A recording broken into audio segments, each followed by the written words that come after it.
Bom dia a todos, que a paz de nosso Senhor e Salvador Jesus Cristo esteja contigo, meu irmão e minha irmã. A mensagem de hoje tem como tema: o Senhor é um Deus zeloso. E nós vamos abrir a palavra de Deus no livro de Êxodo, capítulo 20, do versículo 3 ao 6, que diz assim: Não terás outros deuses diante de mim, não farás para ti imagem de escultura, nem semelhança alguma do que há em cima nos céus, nem embaixo na terra, nem nas águas debaixo da terra. Não as adorarás, nem lhes dará culto, porque eu sou o Senhor, teu Deus, Deus zeloso, que visita a iniquidade dos pais nos filhos, até a terceira e quarta geração daqueles que me aborrecem, e faço misericórdia até 1000 gerações daqueles que me amam e guardam os meus mandamentos. Até aí. O Senhor é um Deus zeloso. E foi o zelo de Deus que criou os 10 mandamentos. Ele os escreveu com o seu próprio dedo. E o primeiro deles é: não terá outros deuses diante de mim. Esse primeiro mandamento não é somente uma lei divina, mas também uma lei da própria estrutura moral do homem. Isso porque o homem não pode ser leal a 2 senhores. Quando ele tenta fazer isso, viola uma lei divina. Essa violação é pecado e exclui Deus da vida do homem. Não terás outros deuses. A palavra Deus significa qualquer ser ou atividade que exija o primeiro lugar na vida do homem. Filipenses 3,19 diz: o Deus deles é o ventre. Essa é a descrição que Paulo faz de alguns inimigos da cruz, que transgrediram o primeiro mandamento. Em outras palavras, tratava-se de homens que tinham cuidado de assegurar para si, através da religião, a máxima segurança social e um estômago cheio. Esse era o seu principal motivo para viver. Se alguém ou algo recebe a nossa suprema lealdade e obediência, é nosso Deus. O primeiro mandamento mostra que não podemos devotar a nossa lealdade a algo que não seja o próprio Deus. E este mandamento ensina também a eterna autoridade do único ser não criado. A ele pertence a glória, a honra e o poder. Ele é exaltado acima de tudo e de todos. Colossenses, capítulo 1, versículo 16 a 17 diz: porque dele e por meio dele e para ele são todas as coisas. Apesar disso, Deus não força ninguém a lhe dedicar lealdade. E ele age assim para mostrar que nada pode estar acima dele. Mas o homem precisa escolher obedecer ou desrespeitar um mandamento. Deus revelou a sua santa vontade e o homem precisa decidir quem há de ser o seu Deus. Nenhuma revelação ou doutrina pode apagar ou cancelar o significado deste mandamento. Deus, revelado em Jesus Cristo, tem sempre e com exclusividade o direito de ser Deus no coração e na vida do homem. O maior exemplo de transgressão à ordem, não terás outros deuses diante de mim, foi a crucificação de Jesus. A geração que pôde ver e até mesmo tocar Jesus, não somente deixou de crer nele e de cultuá-lo, mas também planejou e permitiu a sua morte em uma cruz de criminosos. Mas será que o fizeram por ignorância? Sim, pela ignorância voluntária. Jesus reconheceu isso quando bradou da cruz: Pai, perdoa-lhes porque não sabem o que fazem. Lucas 23, 34. E é precisamente essa a questão. A humanidade estava em guerra contra o Deus revelado em Cristo, porque o seu coração e mente eram carnais e antagônicos ao coração e à mente de Cristo. Os fariseus e escribas, sábios, astutos, não conheciam a Deus. Não foram capazes de reconhecer Deus em Jesus. Não o conheciam no espírito e, por isso, não puderam reconhecê-lo na carne. Tinham outros deuses à frente dele. Eles mostravam esse desconhecimento não somente nas suas atitudes, mas também na sua disposição. Além disso, não queriam aquele Deus que fora revelado em Cristo. Por isso, esses homens crucificaram o próprio Jesus, que é a revelação de Deus. Os inimigos de Cristo desejavam a sua morte, e os seus seguidores, naquela hora tremenda. Os próprios discípulos permaneceram passivos. Estavam interessados em se salvar e se proteger. Pensaram mais em si mesmos do que em Cristo. Daqueles homens que conheciam os fatos a respeito de Jesus, bem poucos podiam confessar que não tinham nenhum outro Deus, além de Jesus Cristo, o Deus verdadeiro.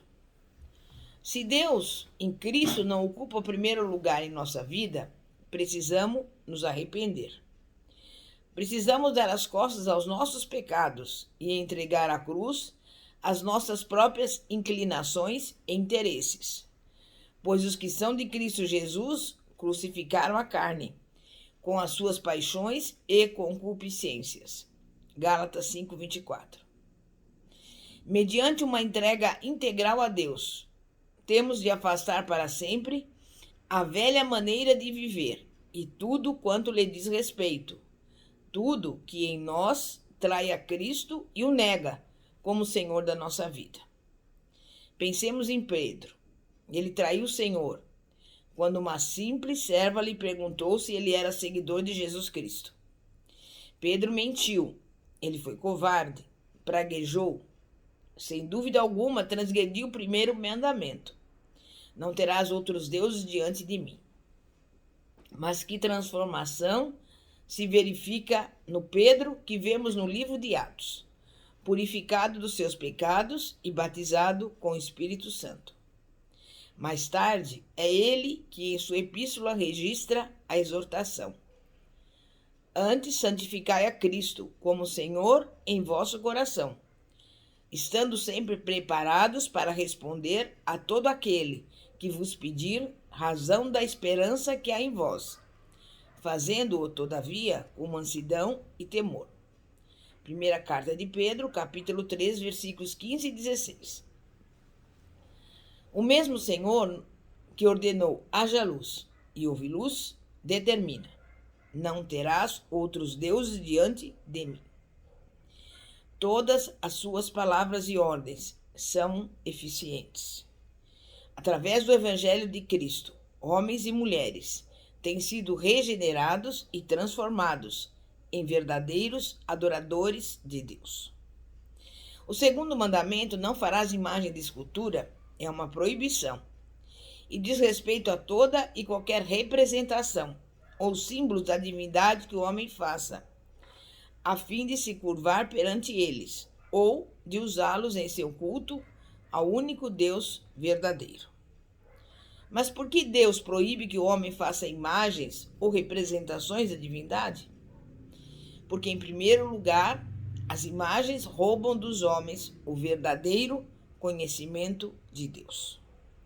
Lemos, por exemplo, em Atos 17, nos versículos 24, 25 e 29, que a cidade de Atenas estava cheia de ídolos. Contudo, seu último altar era um monumento ao Deus desconhecido. Todas as representações de Deus que o homem faz são deturpações. Elas rebaixam a Deus e o insultam, enganam e corrompem o homem. Paulo declarou aos atenienses: Deus não habita em santuários feitos por mãos humanas, nem é servido por mãos humanas, como se de alguma coisa precisasse. Sendo, pois, geração de Deus, não devemos pensar que a divindade é semelhante ao ouro, à prata ou à pedra, trabalhados pela arte e imaginação do homem. Além disso, Deus é zeloso Ele proíbe a confecção de quaisquer imagens para o representar, porque Deus possui uma única imagem de si mesmo, bendita e santa, perante a qual todos devemos nos curvar, a quem podemos servir de todo o coração, e em quem brilha a glória de Deus. É Jesus Cristo, essa imagem do Deus invisível. Colossenses 1,15. Somente Ele pode revelar plenamente o Deus da glória, mas ninguém em todo o universo teve o direito de dizer: quem me vê a mim, vê o Pai. Uma vez que reconhecemos que Jesus Cristo é o Filho de Deus e a imagem de Deus, e o recebemos como tal, nosso coração é renovado. Todo culto ligado a uma imagem de escultura é grosseiro e desprezível, e essa prática deturpa tanto a Deus como a Cristo. A única revelação perfeita do amor de Deus está na pessoa de Jesus Cristo. Somente a seus pés é que podemos adorar verdadeiramente o Deus Pai. Certa vez, um centurião romano prostrou-se diante de Pedro, e este o repreendeu, dizendo-lhe: ergue-te, que eu também sou homem. Atos 10, 26. O apóstolo João também prostrou-se aos pés do anjo para adorá-lo, e dele ouviu o seguinte: vê, não faças isso, eu sou conservo teu. Adora a Deus. Apocalipse 22, 9.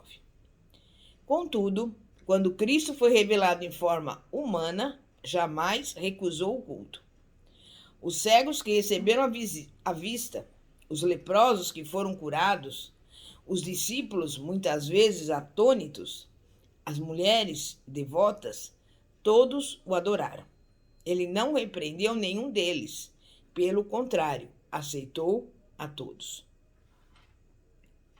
O culto que foi estabelecido sobre a terra veio de uma ordem dos céus, pois numa das assembleias do grande concílio celeste foi promulgado em edital do trono de Deus a respeito de Cristo, dizendo: e todos os anjos de Deus o adorem.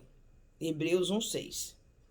E as Escrituras registram o caso das mulheres que, voltando do túmulo ao romper do dia da ressurreição, encontraram seu Senhor, e elas, aproximando-se, abraçaram-lhe os pés e o adoraram. Mateus 28, 9. Essa é a melhor posição para se estar diante do maravilhoso Cristo ressurreto. Se a imagem de Deus, Jesus Cristo, tem sua origem no santo amor de Deus, qual seria a fonte das imagens falsas?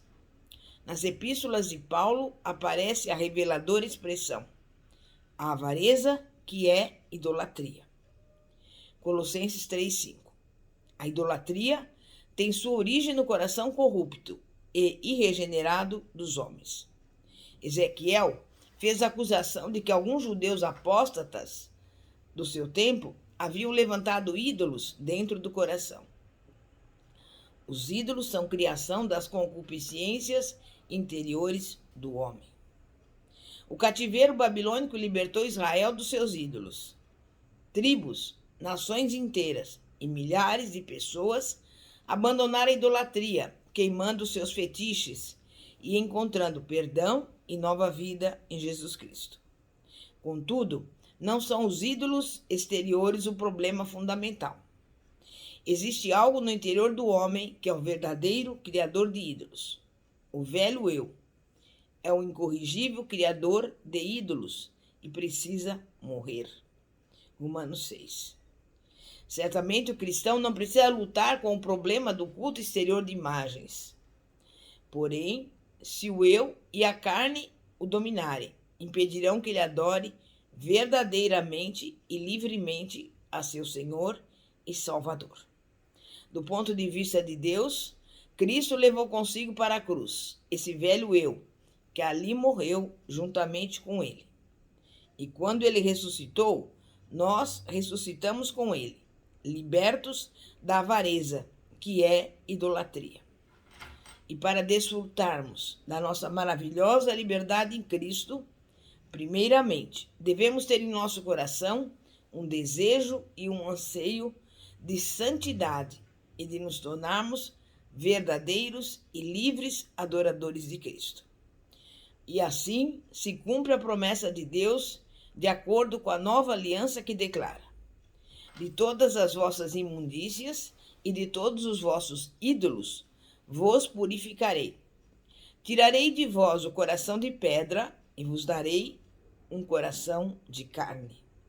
Porei dentro de vós o meu espírito e farei que andeis os meus estatutos, guardeis os meus juízos e os observeis. Ezequiel 36, versículos 25 a 27. E que você assim possa viver segundo a palavra de Deus, adorando única e exclusivamente o Deus único e verdadeiro, em nome de Jesus. É momento de oração.